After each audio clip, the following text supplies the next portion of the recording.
Hey guys, welcome back to the video. Yes, this is your boy Easy, and yeah, consistency, guys. That's what builds brands, bro. Okay. Anyways, let's get back to the show. Okay. So first off, welcome back to the news with Ishmael. And myself am Ishmael, and I welcome you to my channel. Now, a lot of stuff have been happening over the weekend, last week, and previous weeks before that. We had the walk against violence to end violence against women that was on Sunday last week. This Sunday, I believe, like 3 days ago. Yes, so 3 days ago, women all over the city and some supporters of NCDC. Governor Paul Pakop has said that he is tired of seeing women being physically abused, and they have been, a lot of times he has been standing on the floor of parliament addressing this issue, yet members are not taking this seriously. The parliament house is not going calling into action about anything. So I believe Pospakov has taken this upon himself to pretty much push push as a first, what push for this agenda, I would say.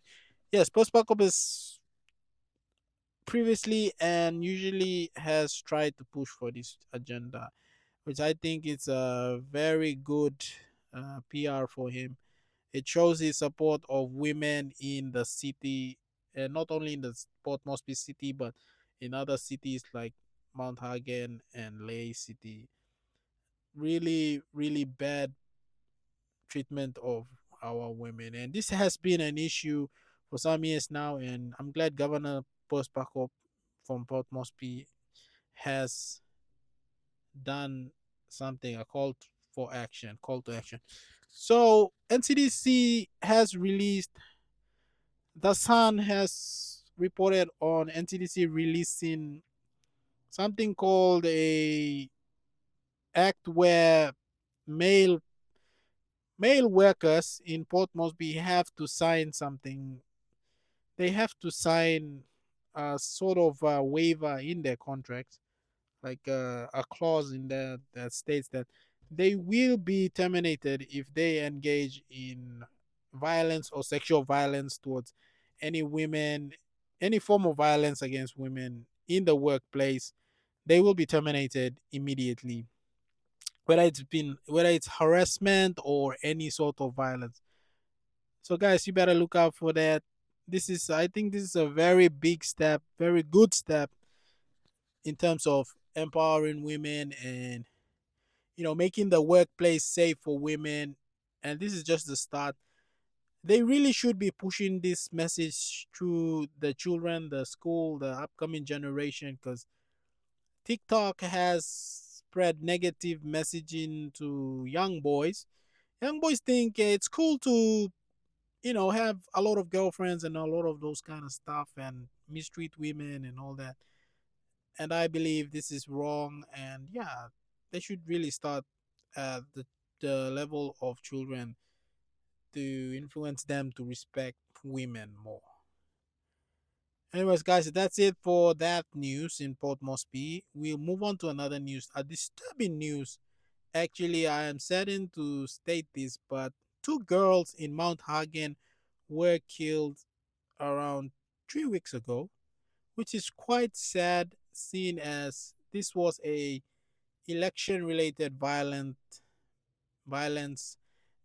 and they were the victims. These two ladies and a couple of boys were the victims, but main focus on the ladies. They were Unitech students from Unitech. They went down to holiday in Mount Hagen, unbeknown that something would happen like that, a tribal fight, election related violence. And mind you, this is not like regional seat or anything. This is just a council election, man. This is worse than I've ever. This is the saddest news out of that. We lost two really bright future girls, two really smart girls in this. They are, the we lost some human resource of this country, and which is quite saddening. Also, a lot of news out of Western Islands. Nazarene Hospital has been shut down due to the fact of no funding, as stated by the head doctor there. I believe, uh, what's his name? Yeah, this guy right here. Yeah, he stated that they it was bad for them to do this. Like they blame finance. I think, was it finance? No, the government. They blame the government for this. However, the government said, finance minister, he released a statement saying that we have all the evidence here, records here, that we already did pay PHA in Mount Hagen. Sorry, in Nazarene Hospital. Like PHA was supposed to. We already paid PHA, the Provincial Health Authority in Hagen, Western Islands. He said, if you want to investigate, you can come and get the record, which is a clear sign of corruption on their part. They misused the money until Nazarene Hospital ran out. So it's really the management there, and it's no major news, whatever government conspiracy or whatever. It's just mismanagement. If you can't handle money, why would you be put in those kind of positions, right? You should be sacked and removed immediately. Anyways, guys, however, there was a good Samaritan. They called him the anonymous donor. He donated around 4 million to the Nazarene hospital account, which was such a boss move. I believe this was some millionaires there, or maybe some white guy or something. I'm not sure, but just to keep the hospital running, he had to donate 4 million to the hospital, which is a whopping amount. I don't think anybody has ever donated that kind of amount in Papua New Guinea's history, like just to give it away like that, man. 4 million, man. Jeez. 4 million kina. That's like what? 2 million kina or something? No, that's 2 million USD. Jesus.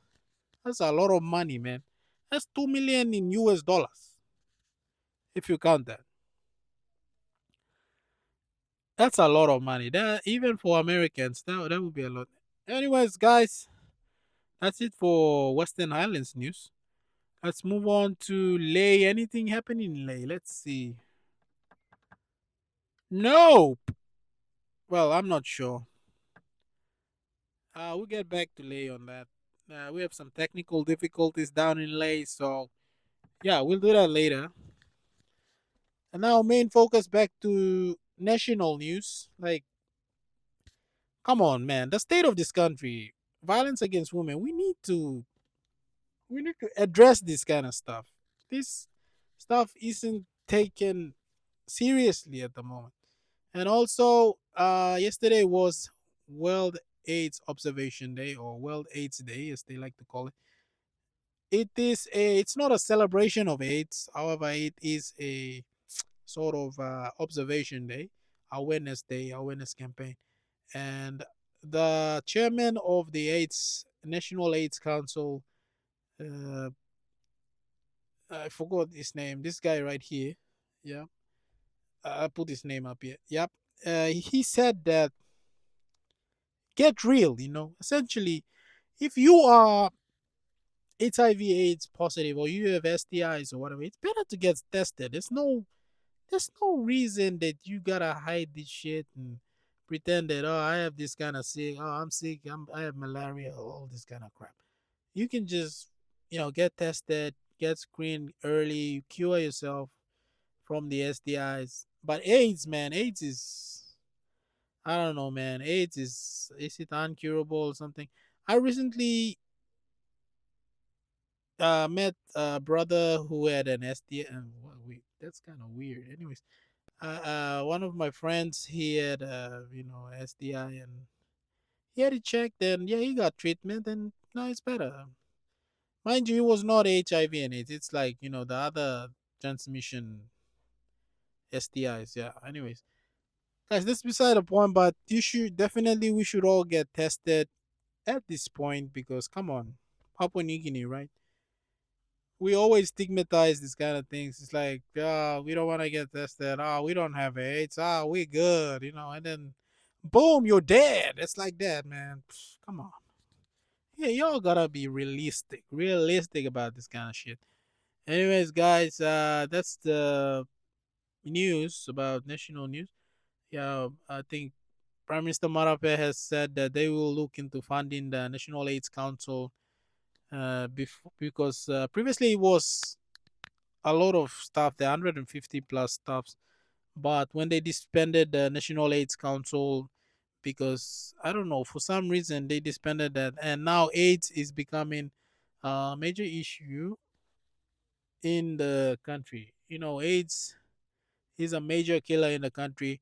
Port Moresby is leading the AIDS tally along with Enga and I forgot something else. One province. Yeah, yeah. I put their names up. Yeah, there you go. Okay, These provinces have the most amount of it. And is that true? Is that like something to be proud of? No, it's not something to be proud of. But we have to get everyone tested. People are reluctant to test themselves. Like one, two, three. These are just places where I believe that it's just awareness, and people are willing to test themselves. So these are the numbers. I believe there's a lot more. Like I think the entire country is affected. So if they test themselves, they might find out that there's a lot of people here, like provinces that are, and then they might actually get a great data set instead of just you know, you have to. They have to make it like a standard that everyone has to get their blood tested. Like they have to force people to get their blood tested because man, AIDS is a killer and prevention is better than cure. I think they have a AIDS HIV vaccine, but the thing I understand is that HIV it progresses towards AIDS. So HIV and AIDS, it means that when you have HIV, you can have it a bit like controlled before it reaches AIDS. So AIDS is like the final stage. I don't know. I believe I think something like that. Someone can correct me in the comments. I have no idea. Hey guys, so if you like this video, please this is my channel. Yeah, if you found this channel somehow, yeah, feel free to subscribe. This is the only PNG channel I believe that is consistent. I've been seeing others on here that've been doing videos, but not as consistent as I've been doing videos. And oh yeah, whatever. Okay, guys. Please subscribe if you want more information. I have no idea. Whatever you want, I'll give it to you. Okay, I'll give it to you, baby. Okay. All right. Oh yeah. Anyways, guys, I believe that's the news with Ishmael. So thank you so much, guys. I appreciate it, and please subscribe. Okay. Bye.